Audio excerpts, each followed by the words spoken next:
بسم اللہ الرحمن الرحیم۔ حضرت عثمان رضی اللہ تعالی عنہ سے روایت ہے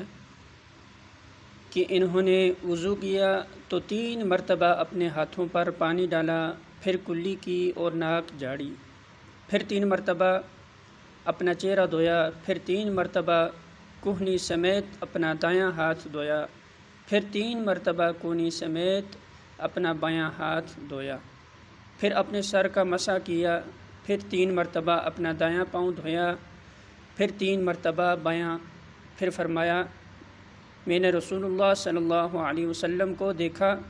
آپ نے میرے اس وضو کی طرح وضو کیا۔ پھر فرمایا جو شخص میرے اس وضو کی طرح وضو کرتا ہے، پھر 2 رکعتیں پڑھتا ہے اور وہ اسی دوران اپنے دل میں